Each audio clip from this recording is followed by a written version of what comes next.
Hey everybody, thanks for joining me. Close to Death. I'm Selena Roane from Fear Paranormal, and tonight I have a friend of mine that lives in a really, really historic and haunted area, and she has a lot to do with a lot of the paranormal things that are happening up in the area of Branson. So I would like to bring her on from One True Paranormal, Minda Weigand. How are you doing tonight? I'm good, Selena. How are you? I'm pretty good. I'm glad you got to come on, and let's talk about a little bit about, give the audience a little bit about yourself that they may not know. Tell them a little bit about you. Sure. Thanks for having me. I am with One True Paranormal, and our team is right at exactly a year old. Our team has over 20 years experience total together. And we've been investigating for about 4 to 5 years, Ken and I, my husband, who's on the team. Right. So we have 6 members, and we are looking to add some more. So if anybody in this area wants to be on a team, they can contact us. We'd really like to have some more people. Well, you know what? That's pretty exciting for people, because I get a lot of emails looking for teams to join a lot. You know, when I was an MPS rep, where Ken is. We were getting a lot of, hey, I want to join a team. I just moved to this area and that area. So, they could always check y'all out on MPS and try to, get to you through there if they have a problem. But they do have a Facebook page, you guys, and we'll get to that a little later. But, actually I met Minda, online, and we started talking, and then she ended up at a Paranormal Palooza weekend that I had put on in Missouri, and I think we laughed so hard that our faces hurt afterwards. And I don't think that that investigation or that trip will ever be forgotten. It was totally fun. It was. And we were gonna try to talk a little bit about kind of what got you started in the paranormal and how we ended up crossing paths. So what exactly ignited your fuse there for the paranormal? Well, I can say that Ken just walked behind me. So an apparition. Just kidding. Yeah. Our house is haunted. I see. I've actually had a lot of experiences in my life and didn't really know what it was. I kind of had pushed away a lot of spiritual things due to a overly religious upbringing. And so, yeah, so I pushed that part away. I thought I imagined things or whatever. But when we bought our house, we would have sounded like someone walking up and down the hallway at night. The doors would open and close. The lights would go off and on. And my son, who was about 6 or 7, said he couldn't sleep in his room because people whispered in there at night. So, I didn't know what to do, so I contacted the local team, Southwest Ghost Finders, and they came out. Kim Looney came out and did the interview, investigated, and we really liked what they were doing. So we joined her team, and I have a lot of respect for Kim. She's been doing this for a long time, so she was a great teacher. We then joined another team and decided that we didn't want to do it anymore. I'd had some health issues, but then, once you get started, you kind of have to just keep going. So we decided to start our own team. And our house is a lot quieter now, maybe since we've acknowledged them. But we investigate here occasionally, just kind of as a fun thing. But we've had so much to do lately that we haven't had time to investigate here. So, yeah. So, what was the one experience in your past that you remember that just kind of threw you for a loop and were like, "Oh my God, did I just see what I thought I saw, or did I just hear what I thought I heard?" What one kind of stands out for you? It was probably a very recent one at a hospital in Arkansas that you're going to be able to visit here in a couple of months, in about a month. Yeah, a little over a month. But the 3rd floor is very active, and we were up there. Some stuff had happened, and everybody got a little worked up. Emotions were high, and I don't know, the energy was kind of crazy. And we turned around in time to see somebody peek out of a room a couple times, and then he just was standing in front of us, and then he disappeared. So, yeah, it was a very crazy experience. We all just stepped back. We all went, whoa, and just stepped backwards. But we have pictures of the people who saw the face. Mandy and I were off to the side, so we kind of just saw the shadow, the outline. But they did not look at each other's pictures, and they drew the same face. So it was very, very interesting. That one is probably the biggest one that I've seen. Although I've had a man sitting on the edge of my bed one night. I've had a cold hand on my shoulder here at the house. So I've had several things that I probably will never forget. But yeah, I mean, we had a couple of cool experiences as well, when we were together too. But I can't wait for my birthday, actually. Now you've really got me like counting the days. I mean, like I'm not already excited anyway, right? Because everybody that I've talked to has said nothing but, oh my God, that place never disappoints. You're gonna see a shadow. You're gonna see something. You're gonna have some type of experience. And I'm like, stop it. I've got like 6. This was when I had like 6 and 8 weeks, until it was time. And I'm like, oh my God, time has flown, but we still got like 5 more weeks. So it's like, but I'm excited for sure now. Oh yeah, it's gonna be good. It's gonna be good. Well, I cannot wait for that. So let's talk on your One True Paranormal, the team that you've got. What exactly, I know that you guys do a lot of events. Kind of tell us about what you do. I mean, I know y'all do privates and things like that, and they're private, so we can't discuss those. But, what kind of events and things like that do you kind of partake in? I know y'all do something with animals and raising money for the animals there, so. Right. In April, we had our first annual, and I don't know if I'll do it again. It was a lot of work. It was fun, but it was called Pause for Pause, and we got donations from different places in Branson and around this area and had a charity event, and all the money went to the Humane Society. So it was very exciting. I think we raised $650 some for the Humane Society. We actually had over $5,000 worth of donations, so I was hoping for a little more, but it was a raffle, so people buy a ticket here and there, but it was fun. It was a great experience, and I think we'd like to every year pick a different charity. Everybody's got their passion and what they want to help with, so probably next spring we'll be having another one, but we don't know for sure what it'll be yet. Yeah, we've been talking too about, my mom passed away from lupus, and a lot of people don't really know a lot about lupus. And I have another family member that has lupus, and I have a friend that I just, recently have become friends with that found out he has lupus, and it doesn't get enough, I guess, exposure.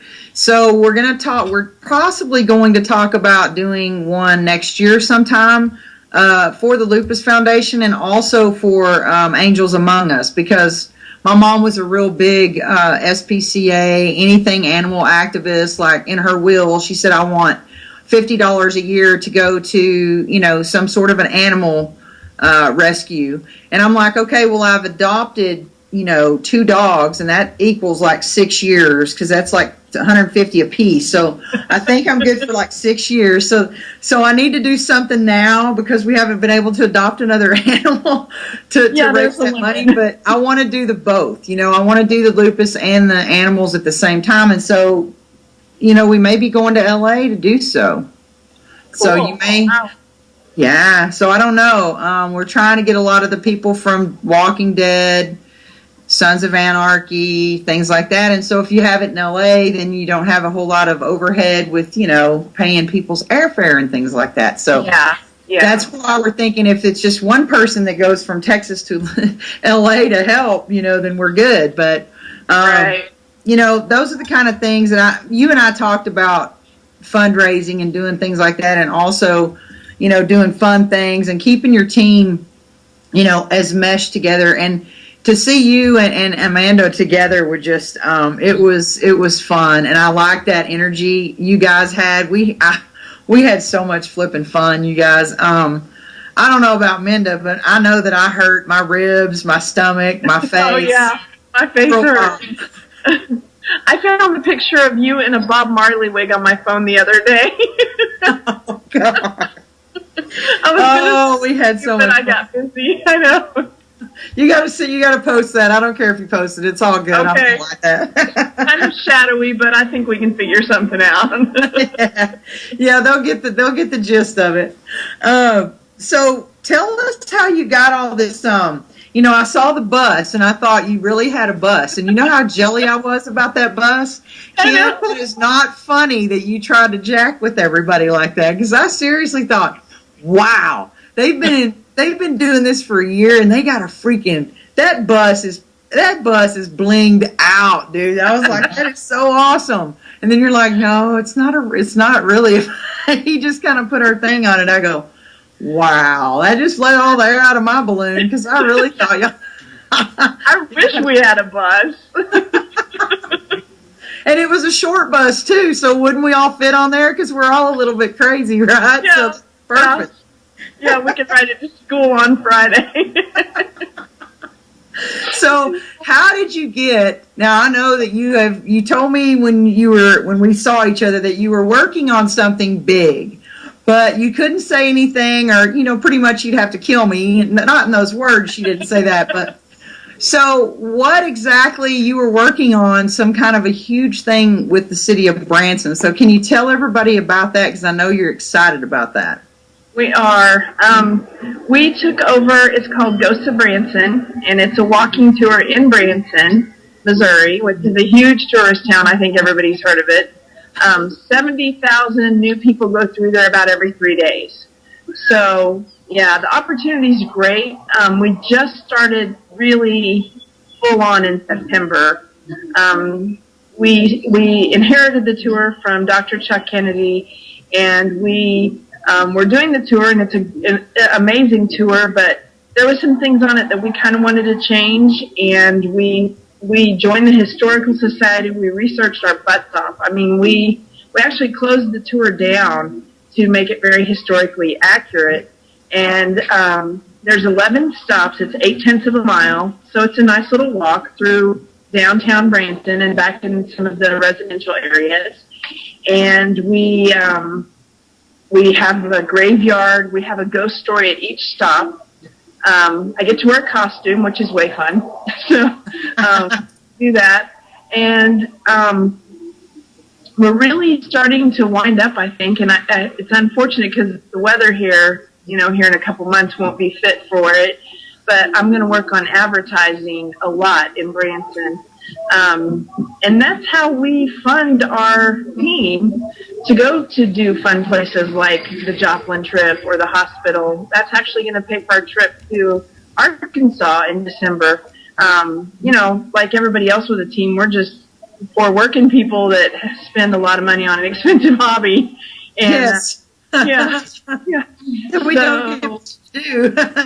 Yeah. So it's really nice that it helps us to be able to afford to do things and to be more known in the community, so that we can also, we're going to have another charity event. I don't have a bus, but I am talking to a guy about a hearse. So we're going to trick out the back of it so we can give tours in the hearse if we need to, like in bad weather. So, yeah, it'll be fun. Make it like a hearse limo. Yeah. Line them up on the sides. You can slide a coffin in the middle of it just for the effect. You know what I mean? Yeah, they're talking about making a coffin for a luggage rack on top so we can put all of our equipment on there when we go on investigation. So, yeah. And a light, like Ghostbusters, because, if you're going to have a hearse, you got to have a siren and a light.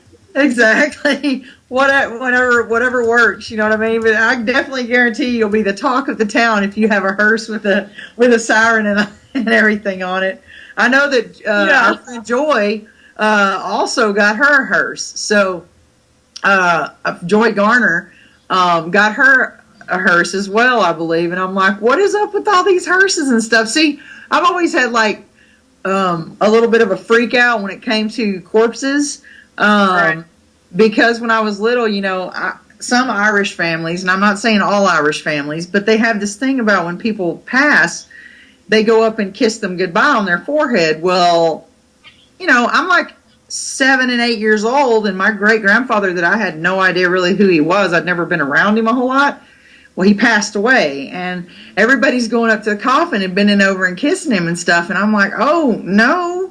So So I took my fingers and just went like that and kind of put it on his forehead. But ever since I was that age, I've had this thing about getting near a coffin and they just pop up. You know what I mean? Just that fear. So whenever I go to a funeral home, I don't care who it is. I kind of sit back for a minute, make sure they're not gonna move. Because I think I would have a complete heart attack right there on the spot. Because it's like one of the things I've been scared of since I was a kid. Right.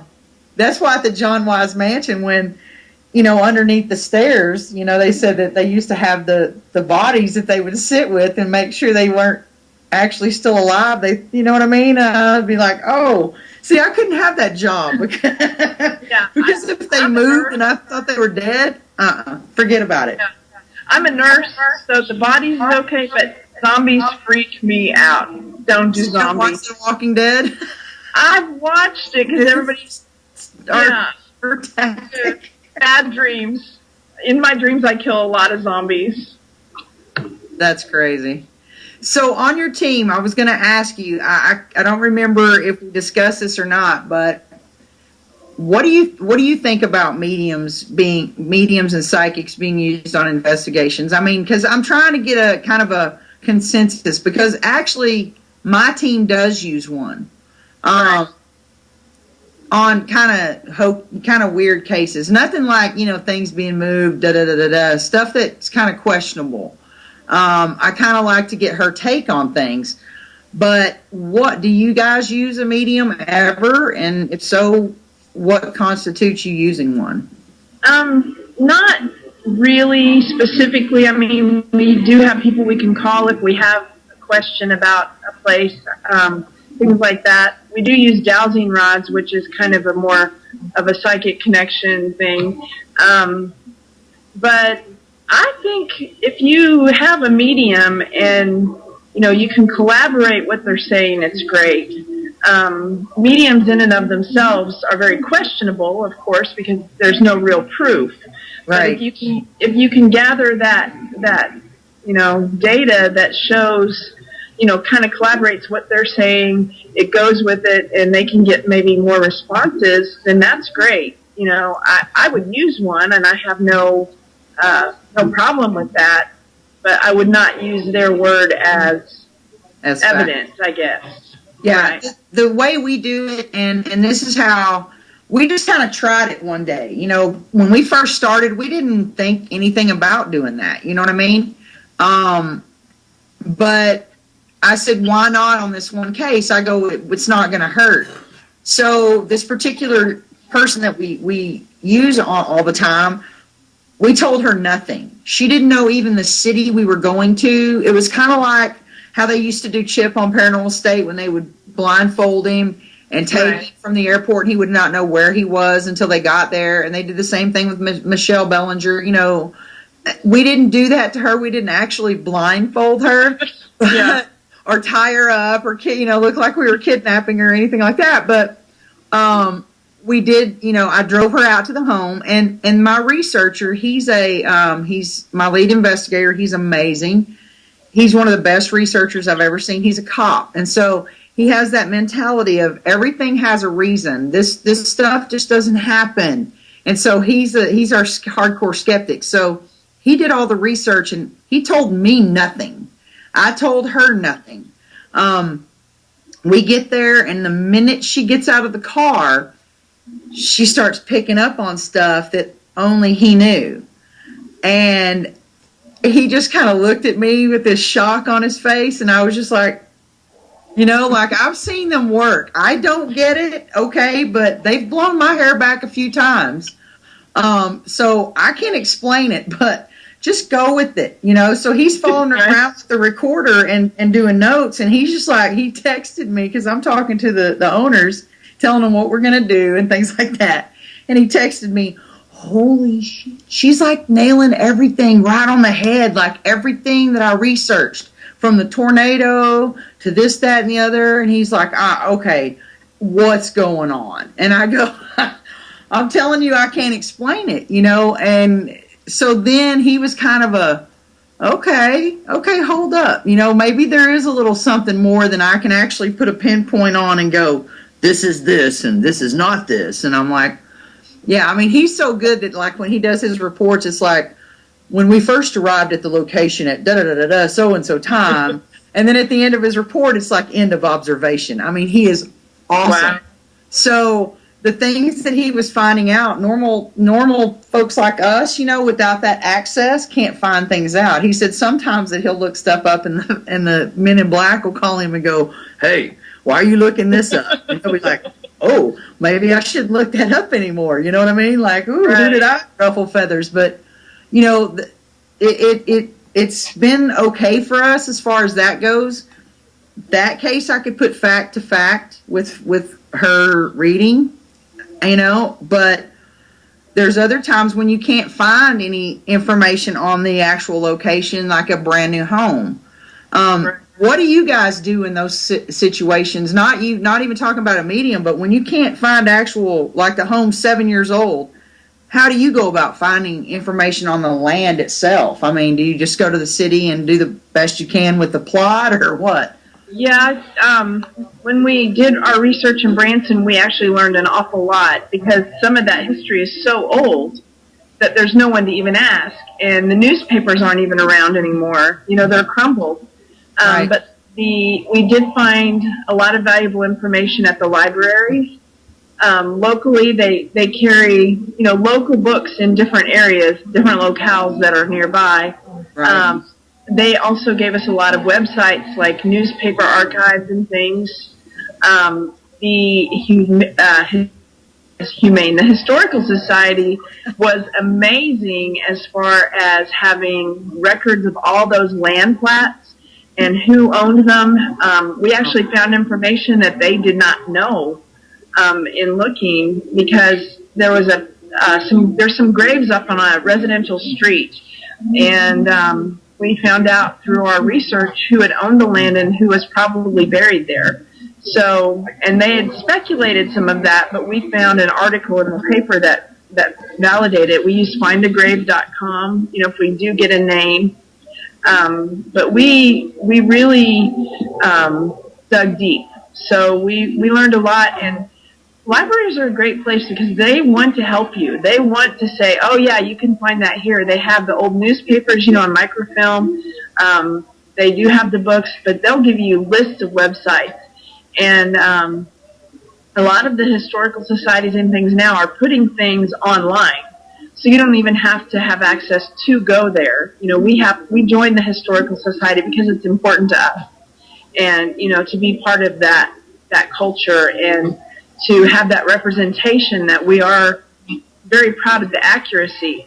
So, we're part of the Historical Society as well, but they were great to help us too. So libraries and historical societies, unfortunately, it's not always easy to get to some of those because, your investigation's 2.5 hours away, everybody's working or whatever. So you don't go until the evening of the investigation. So and they're closed on a Saturday, yeah. Right. You do run into that a lot. And, some of the, with, and I'm just going to go ahead and say it, my sponsor, Galena Murder Bordello, it's really, you remember how, they were saying how some of the stuff was so controversial because of the historical, back in those days, they didn't keep as good of records as we do these days. And they didn't have a way of keeping up with all that. And, they really weren't thinking okay, in 2014, somebody's going to be looking up what we did in 1885. So, of course, they didn't keep up with stuff like that. But, we do have somewhat of a problem when it does come to investigations that are 2.5 hours out. and people work, and that's a lot of money and gas, and again, we don't get paid for it. So we go out there on a Saturday, and the town is like a ghost town, and you can't get any city offices. Some of them close at 3:00 on a Friday, and that's the hard part. And I knew that y'all were really, really good about delving into history. And, a lot of people who watch my show have, just like my team, sometimes if it wasn't for Al, we would have a little bit of a hard time trying to find some of this information out, So I'm trying to educate my audience about how other teams do things. And you learn from everyone you run into. Like we were talking about, you learn from investigating with different people. And I just wanted to let them know how you would go about doing that, because you landed such an amazing spot. And what an honor that your team has been given to actually the town of Branson go, here's our tours. Tell it like it's supposed to be told, and do it to it. And that must have say a lot about how they entrust your team with that. So, you have to get it right? There's a lot of there. Yeah, it was very important. And the historian, her name is Jean, just as for note, she is the cutest little lady you've ever seen in your life. And the historians are great, and they'll talk your ear off. But yeah, we've invited them on the tour. They can come anytime for free. We also invite local, because Branson has a lot of people that are there seasonally, but they have a lot of businesses, of course, when you have that many people coming through. So, Branson locals get discounts. And people that work at different places can come free as long as they, have ID. Their guests get half price, because we want them to know the stories. We've told people stories, and they're like, I had no idea that's where that came from. So, yeah, libraries are great, and they will help you. They've given us sites for the state, for different archives. So libraries, even locally, are good, because so many more people are going online. So are these sites free? Are these sites free to use, or do they have a trial period, or most of them, or some of them charge you? What's the scoop on that? A little of both. Most of them are free. Library of Congress is free, and they have a lot of newspaper archives. So yeah, local colleges have. Okay. So yeah, Library of Congress is free, and some of them charge. My thought on that is, if you can find it for money, you can usually find it for free somehow. So I try not to pay for anything online. Yeah, it kind of gets crazy, because I was trying to find a lot of things about my ancestry or whatever, my genealogy or whatever, and oh my God, I have so many family members that it was hard to even know if that Yates was connected to that Yates for real. And then, because we lived in a town in Lancaster, Texas, we lived in a town, and we had the same last name as the other Yateses, but we weren't related. And it's like, okay, so when you delve into that and you try all these free trial periods here and free trial periods there, you forget that you did that, and then they're charging you every month for it. And some teams don't have that in their budget to do things like that. We started out going to use Ancestry.com, and it wasn't working for what we needed. We didn't need the people's, family tree. We needed to know what happened in that home. So we've been hearing things about a website called, what is it? Where people died in the house. Have you heard of that one? And is that an actual website? I have heard of it, and I've looked at it, but we haven't used it yet. Okay. I can't remember what the name of it is either. But, anytime you hear something like that, it never hurts to check it out if it's free. And I really like to research, and I can find things online that a lot of people are amazed that I find. So sometimes you have to change the way you're thinking and your search terms too, Yeah, because elementary, my dear, when I put stuff in there, it doesn't care. It brings up crap that I'm like, I didn't even ask for anything near that. What the heck? Right. And Tina's like, you have to change, the wording because it's picking up certain words. And I'm like, well, you know what? I don't think like a computer. I'm a human being. So when I put stuff in there, I'm like, oh my God. So that's why I'm the founder of the team. I'm the one that started it. So I put that over here on the researcher guy because he's good with that. Right. I'm good with the rest of it, and he's good with that portion of it. We all have our strengths. So around Missouri, and you and I both know Lisa Martin and John Emmett and everything because we went over to Joplin and checked out Carthage and all that good stuff. Tell us about where you live, which is around the Springfield area. Is that right? You live close to Springfield, in between right. Springfield and Branson somewhere, right? Kind of closer to Springfield. Yeah, we live like south west of Springfield, I guess. Is that right? Something like that. I don't know. So we know there's Pythian Castle, but that's pretty well known around Springfield. But what other places could you, if people wanted to come to Missouri, besides going to the tours of Branson, the ghost tours of Branson, where would they go like to actually have an investigation if a team were interested in that? Unfortunately, Springfield, even Branson, we come across a lot. This is the buckle of the Bible Belt. So we come across a lot of, oh, we don't believe in ghosts, or we're not going to talk about that. We encounter that very much. So unfortunately, even though the area would have a lot of activity, there's a lot of battlefields, which are, always pretty good, but you're limited with those, of course, because you're outdoors and it's only seasonal. And they close at a certain time, and if you're caught there, you're in big trouble. Yeah. There's the Missouri State Penitentiary in Jeff City. That's a couple hours from here. It's a very active location. There's some places in Kansas City. St. Louis has the Lamp Mansion. Yeah. We're not far from Eureka Springs, so okay. Hotel.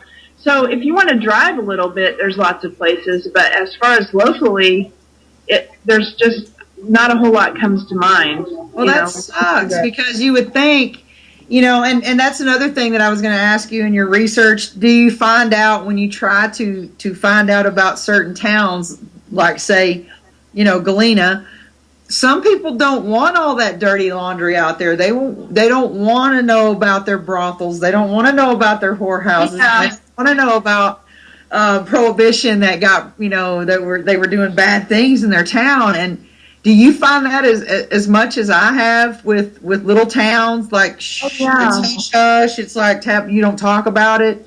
Right. They don't want to talk about it. It's sordid in a lot of ways. There's a sordid history. Maybe somebody killed somebody or, had an affair with somebody, so they don't talk about it. And especially those that still have ancestors living, because they don't want to offend those people. And so a lot of things get buried under the rug. We dug up a few things. We looked real hard and found a few things, but we want to be careful, too. While we want to be accurate, we certainly don't want to offend the town of Branson, or anybody out there who might, have to do with things. You could get some woman like we had on us so hard and heavy about our DVD that we did because she was pretty upset.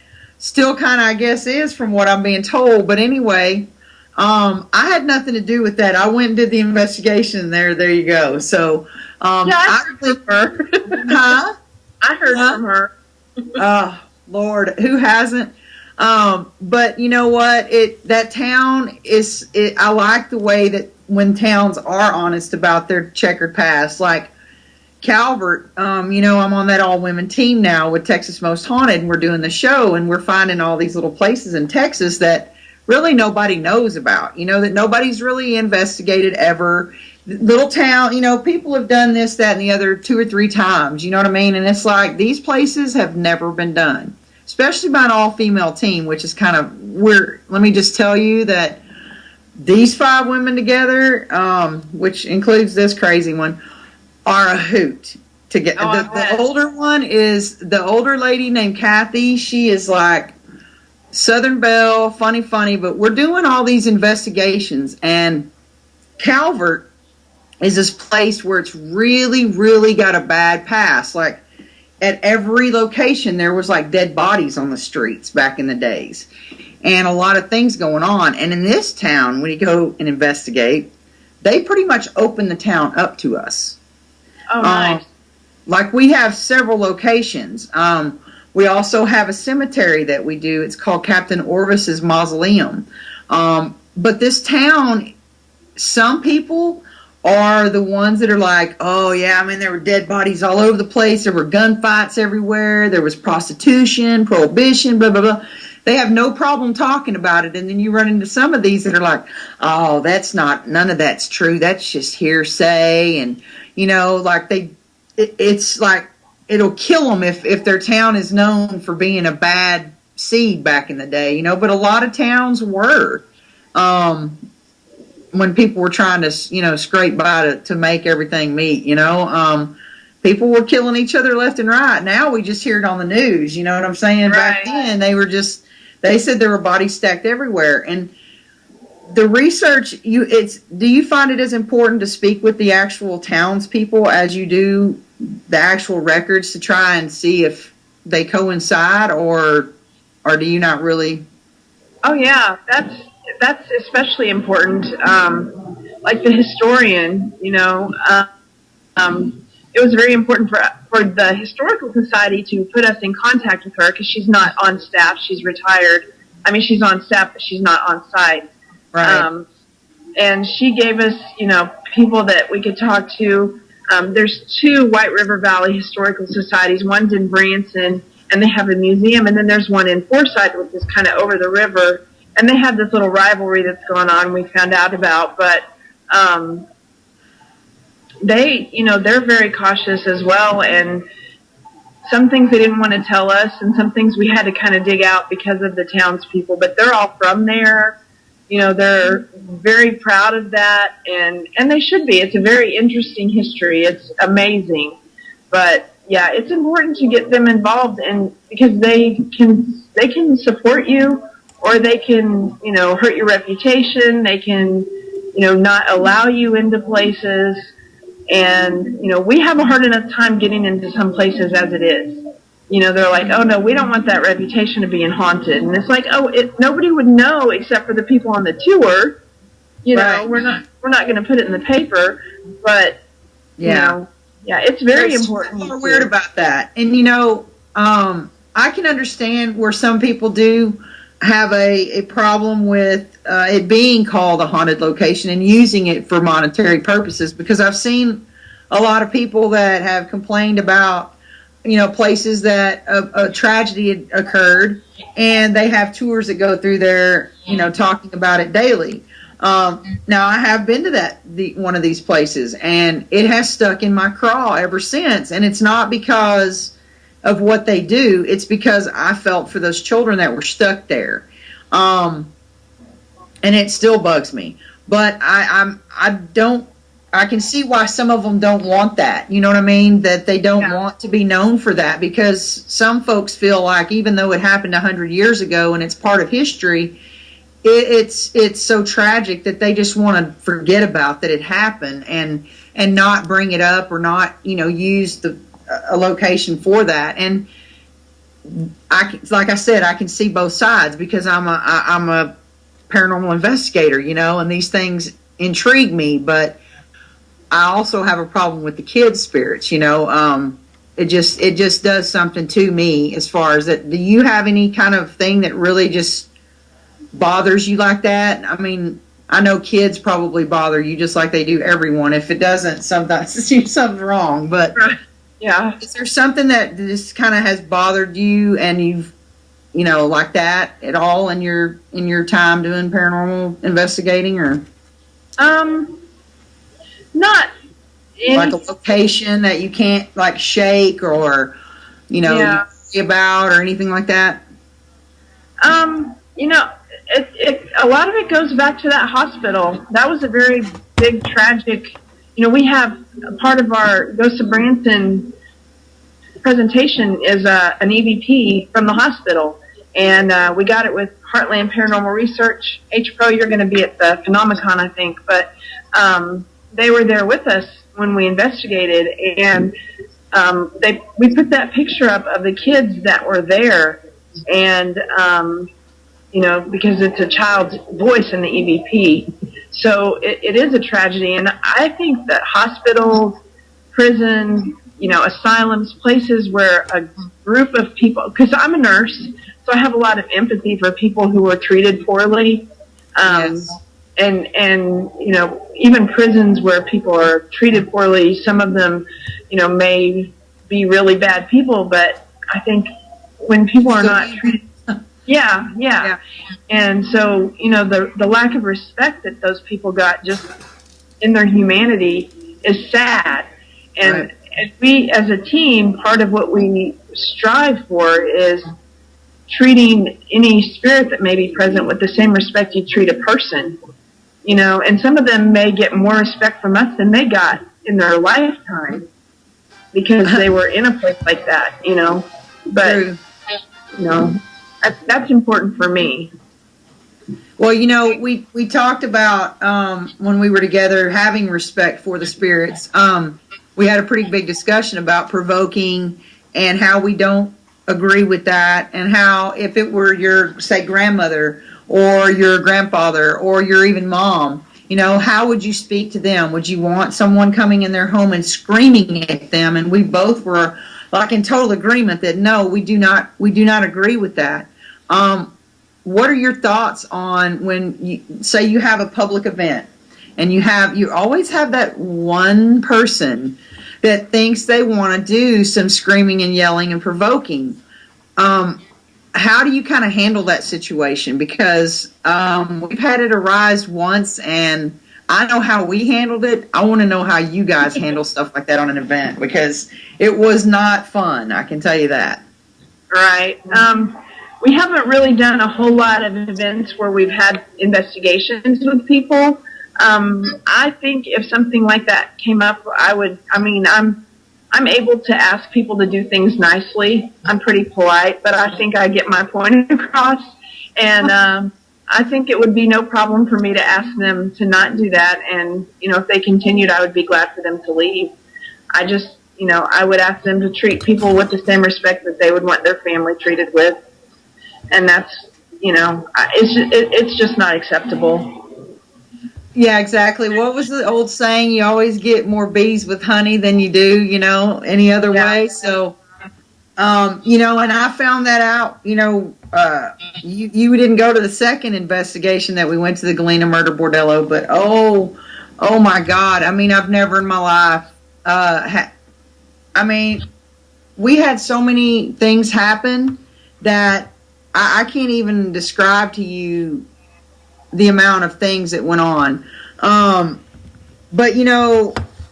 the places that are like that, if you have history, do you believe that say like the bordello, do you believe only the spirits that used to work there, used to live there, died there, whatever, can haunt? Or do you think that it's just like it's right there on Main Street, they can't just stop in, you know what I mean? I don't know. What are your thoughts on that? Do you think that a house has just those same spirits in it, or do you think that they have free will, so why would they not be able to? Right. Our house has had activity since we moved in, and we've had different times when we felt like it was someone different. And our house has only had one resident. And it was actually an elderly pair of sisters that lived here. And it may or may not have been them, but then some different things happened. But yeah, if I can go there, why couldn't they go there? They're less limited than I am. They don't have to worry about what they're going to wear or how they're going to pay for it. And, maybe they're curious, or, maybe their sister's there. I don't know. Maybe they can cross into different places. People like Al Capone, for instance, people see him in Cuba. They see him in prisons. They see him near Branson because he had a vacation home there. Maybe he really is having a hell of an afterlife, He's going to all these places. Why not? Yeah, he's in Alcatraz. He's over here. Yeah, and that's kind of funny because when we were at the bordello, we actually were getting interaction with children, and they were like, "How are their kids here?" And it's like they have free will. Maybe there were prostitutes or whatever that had babies, and they, you know what I mean, got rid of them. Maybe they're looking for their mom. Who knows why there are children there, but there are. Always a bordello there. Maybe they were there long before that. Yeah. And there was also, we found out, a nursing home at one point, and that they were, when people would die, they would put them in that, when you go up the stairs, Nancy's room is to the right, the room right across the way to where the door to the stairway comes down. Supposedly they were piling bodies in there until they could be picked up. Yeah. And it could take a week or two back in the day, you know what I mean? And those were the ones in the nursing home. Now, you know what Nancy and them supposedly did with their bodies. They weren't stacked up anywhere in their place. Yeah. So if you had, like, of all the places that you've been, besides the Hospital of Shadows, because I'm going to take that away from you because that has already been discussed, where would you say was your favorite place to have investigated besides the Hospital of Shadows? There is a historical home about an hour from here in a small town, and I can't really say a whole lot because it's a private residence. It's a vacation home, but it's a mansion, and it was built, and there was a Civil War battle in the front yard. And so the owner, the original owner, is buried within eyesight of there. It was his wish to be buried where he could look up on the hill and see his home. And so it was a great location. The owner is a wonderful lady from New Orleans. She's an attorney in New Orleans. And it was just kind of a fluke that we even investigated there because I said, "Hey, can we come investigate your house?" And her husband's like, "My wife's into that stuff. I'm sure you can." So, and it was amazing. It was, first of all, it was a beautiful home, and it was very well loved. They were very proud of that home. They had done a lot of work to restore it. They had researched it. They knew their history. And the people that we investigated with, the homeowner and her, had a couple friends, and her mom were there. And there's something wonderful about women from New Orleans anyway. And that spirited behavior that they had, they have their psychics and their beliefs, and they're great. So that made it wonderful, but the house did not disappoint us. I think we got over 60 audio clips in the short time we were there. I think it was probably about 6 hours that we were there. And that's throwing out over half of them because they were repeated. Yeah. And we got even a couple things on audio, and just the whole experience was amazing for us, and to be there, it was a beautiful home, and I'm hoping that we can go back and do it again. So.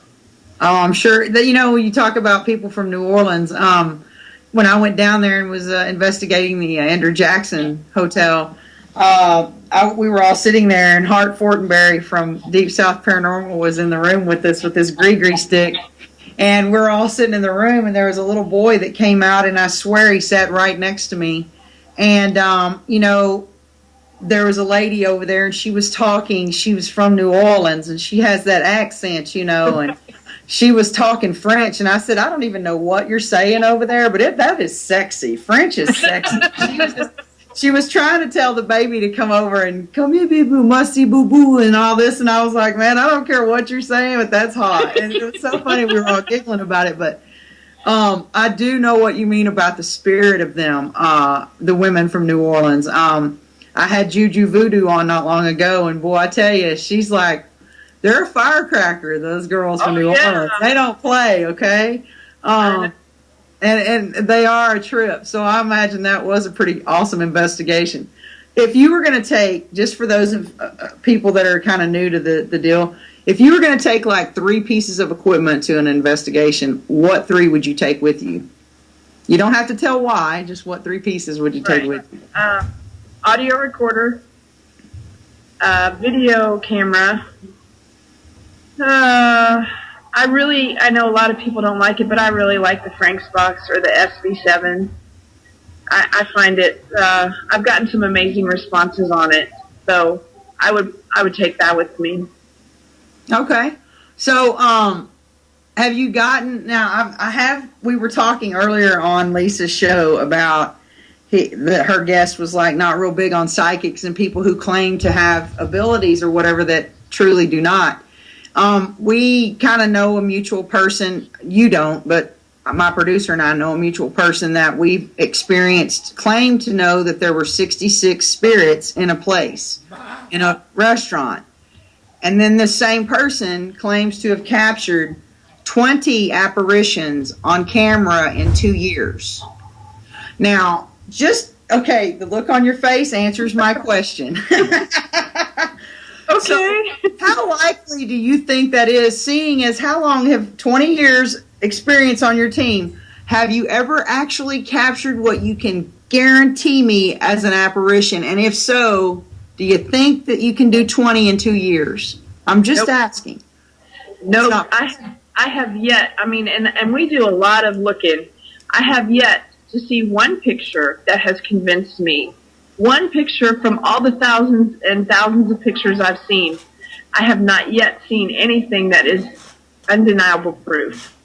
Exactly. As far as the picture goes. Exactly. So, yeah, no, I find that difficult to swallow. And not only that, difficult to swallow, but it also makes the rest of the paranormal community, when people are like that at speaking at events and claiming to have these things going on, we look even crazier than we all know we are. I mean, we all know we're off because we do what we do.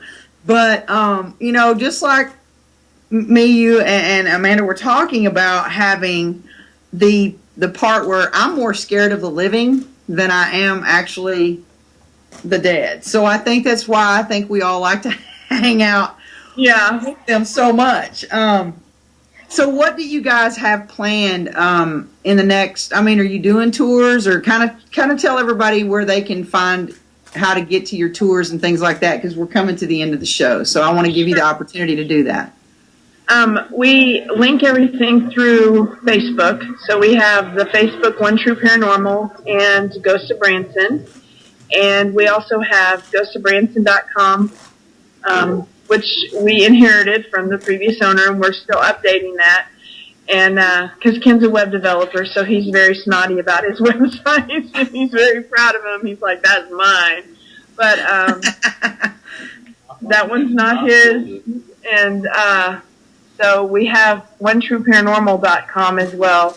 And so if you go on GhostofBranson.com, there are numbers on there you can call to book a tour. We do tours Thursday through Sunday nights right now, and they start at 10 p.m. We may move that back to 9:30 or so. When the weather's bad, we may not be there. But Branson is a little ways from our house, so we ask that people call and reserve a tour before they just go. Because we won't be there unless we know someone's coming. We'll drive down for a couple people, that's okay. But we won't just go and wait for them. So, because we have a lot of no-shows, people get tired or whatever. Yeah. Yeah. So, well, what? I'm so excited for you guys, and to see that you've reached, 10,000 likes, is that correct? Have you already got 10,000 likes on your page? What the heck? We do. Help me out. I've got not even 28 something, and I'm been.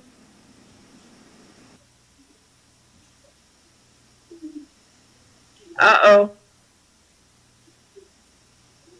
Give it just a second. Oh, yep, she bumped her computer. How about that? It'll get her right back. Okay. Is there a cost involved with the tours? Adults are $20 and kids are $10. And we have a family plan as well. So if you have a few kids, we can get you in for $65. Cool, cool. Have you guys been approached by any of the celebrities there in Branson? Hello. Hi. Hi. We have talked to the people at Owens Historic Theater, which is a really cool place, and we work with them somewhat. But the other people, I don't know, I think they're probably so wrapped up in their own thing. They're just doing their thing, so it'll happen. Yeah, I was just curious if, like, maybe Yakov Smirnoff had tried to get y'all to come see if he's got, like, Russian ghosts hanging around his theater or something. I know a psychic that Yakov got a hold of, so he very well may be calling us, you know? I'll go. You good, Eric? We good? Yeah. Okay. Well, thank you for filling in while my video went trippy on me for a minute, and I totally appreciate you being on my show. Thank you. I've had a blast, of course, and seeing your face. It was nice. It's been a while. So thank you very much, and have a great week. And everybody that wants to book a tour because they got it going on as far as the accuracy and history, and they will show you a really good time. And Halloween night will be amazing. We're going to bring some equipment and have a little mini investigations. So, Yay! Well, that'll be fun. Well, everybody get your spots, and thanks again. And I will speak to you soon.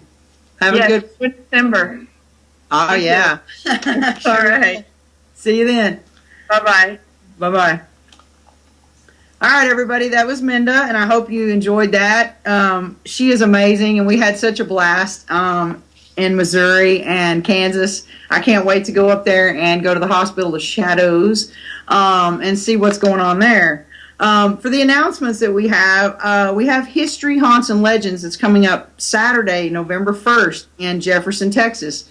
Eric and Kim, the owners of Penn, will be there, as well as I and Jeremy Jones of Paranologies, and among a lot of other people. So it's going to be fun. We also, in February, I'm going to be at Sloss Furnace, which is in Birmingham, Alabama. We have several people going to be there as well, but I am extremely excited about this one because I've heard the tunnels are scary for women. So I've been challenged by Blaine Rohan to actually stay down there as long as possible. Tombstone is going to be May 1st and 2nd, 2015, and we have the whole town of Tombstone, Arizona. Chris Melanson, Kevin Betzer, Randy Hardy, Richard Ridland. There's so many people that are going to be in Tombstone, I can't even name them all. The events are up on the page right now. If you want to get tickets, get them now because they are going fast. I want to also take a minute and thank my sponsors, Syntex Roof Systems in Waco, Texas. If you give them a call, they do everything from roofs to buildings to, just sheds, whatever you need done, they'll do it. And finally, Galena's Murder Bordello, and I really appreciate them being sponsors. They are in Galena, Kansas, and look them up on Facebook and check them out. They're going to be doing something on November 1st, so don't miss out on that. Check Fear Paranormal on .wix.com/fear-1 for any of our events and anything going on. Other than that, next week's going to be a surprise because I don't really know who's going to be on, so we shall see. Tune in. Everybody have a great week. Peace out. To visit here in a couple of months, in about a month. Yeah, a little over a month. But the third floor is very active, and we were up there. Some stuff had happened, and everybody got a little worked up. Emotions were high, and I don't know, the energy was kind of crazy. And we turned around in time to see somebody peek out of a room a couple times, and then he just was standing in front of us, and then he disappeared. So, yeah, it was a very crazy experience. We all just stepped back. We all went, whoa, and just stepped backwards. But we have pictures of the people who saw the face. Mandy and I were off to the side, so we kind of just saw the shadow, the outline. But they did not look at each other's pictures, and they drew the same face. So it was very, very interesting. That one is probably the biggest one that I've seen. Although I've had a man sitting on the edge of my bed one night. I've had a cold hand on my shoulder here at the house. So I've had several things that I probably will never forget. But yeah, we had a couple of cool experiences as well, when we were together too, but I can't wait for my birthday, actually. I Now you've really got me like counting the days. I mean, like I'm not already excited anyway, right? Because everybody that I've talked to has said nothing but, "Oh my God, that place never disappoints. You're gonna see a shadow. You're gonna see something. You're gonna have some type of experience." And I'm like, "Stop it!" I've got like 6. This was when I had like 6 and 8 weeks. Until it was time. And it was, I kind of pushed away a lot of spiritual things due to a overly religious upbringing. And so, yeah, so I pushed that part away. I thought I imagined things or whatever, but when we bought our house, we would have sounded like someone walking up and down the hallway at night. The doors would open and close. The lights would go off and on. And my son, who was about 6 or 7, said he couldn't sleep in his room because people whispered in there at night. So, I didn't know what to do, so I contacted the local team, Southwest Ghost Finders, and they came out. Kim Looney came out and did the interview, investigated, and we really liked what they were doing. So we joined her team, and I have a lot of respect for Kim. She's been doing this for a long time, so she was a great teacher. We then joined another team and decided that we didn't want to do it anymore. I'd had some health issues, but then, once you get started, you kind of have to just keep going. So we decided to start our own team. And our house is a lot quieter now, maybe since we've acknowledged them, but we investigate here occasionally, just kind of as a fun thing. But we've had so much to do lately that we haven't had time to investigate here. So, yeah. So, what was the one experience in your past that you remember that just kind of threw you for a loop and were like, "Oh my God, did I just see what I thought I saw, or did I just hear what I thought I heard?" What one kind of stands out for you? It was probably a very recent one at a hospital in Arkansas that you're going to be able. And we've been investigating for about 4 to 5 years. Ken and I, my husband, who's on the team. Right. So we have 6 members, and we are looking to add some more. So if anybody in this area wants to be on a team, they can contact us. We'd really like to have some more people. Well, you know what? That's pretty exciting for people, because I get a lot of emails looking for teams to join a lot. When I was an MPS rep, where Ken is, we were getting a lot of, "Hey, I want to join a team. I just moved to this area and that area." So, they could always check y'all out on MPS and try to, get to you through there if they have a problem. But they do have a Facebook page, you guys, and we'll get to that a little later. But actually, I met Minda online, and we started talking, and then she ended up at a Paranormal Palooza weekend that I had put on in Missouri, and I think we laughed so hard that our faces hurt afterwards. And I don't think that investigation or that trip will ever be forgotten. It was totally fun. It was. And we were gonna try to talk a little bit about kind of what got you started in the paranormal and how we ended up crossing paths. So what exactly ignited your fuse there for the paranormal? Well, I can say that Ken just walked behind me. So an apparition. Just kidding. Yeah. Our house is haunted. I see. I've actually had a lot of experiences in my life and didn't really know what. I'm like, oh my God, time has flown, but we still got like 5 more weeks. So it's like, but I'm excited for sure now. Oh yeah, it's going to be good. It's going to be good. Well, I cannot wait for that. So let's talk on your One True Paranormal, the team that you've got. What exactly, I know that you guys do a lot of events. Kind of tell us about what you do. I mean, I know y'all do privates and things like that, and they're private, so we can't discuss those, but what kind of events and things like that do you kind of partake in? I know y'all do something with animals and raising money for the animals there. So, right. In April, we had our first annual, and I don't know if I'll do it again. It was a lot of work. It was fun, but it was called Pause for Pause, and we got donations from different places in Branson and around this area and had a charity event, and all the money went to the Humane Society. So it was very exciting. I think we raised $650 some for the Humane Society. We actually had over $5,000 worth of donations, so I was hoping for a little more, but it was a raffle, so people buy a ticket here and there, but it was fun. It was a great experience, and I think we'd like to every year pick a different charity. Everybody's got their passion and what they want to help with, so probably next spring we'll be having another one, but we don't know for sure what it'll be yet.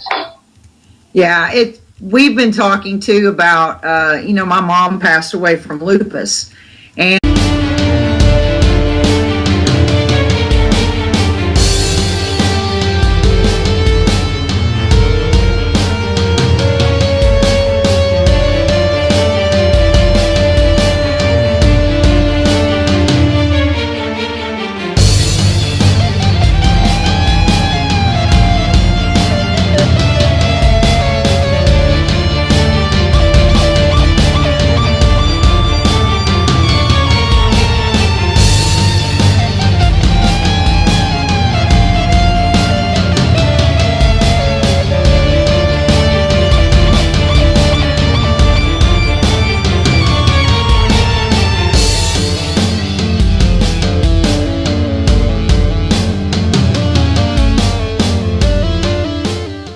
hey everybody, thanks for joining me. Close to Death. I'm Selena Roane from Pure Paranormal, and tonight I have a friend of mine that lives in a really, really historic and haunted area, and she has a lot to do with a lot of the paranormal things that are happening up in the area of Branson. So I would like to bring her on from One True Paranormal, Minda Weigand.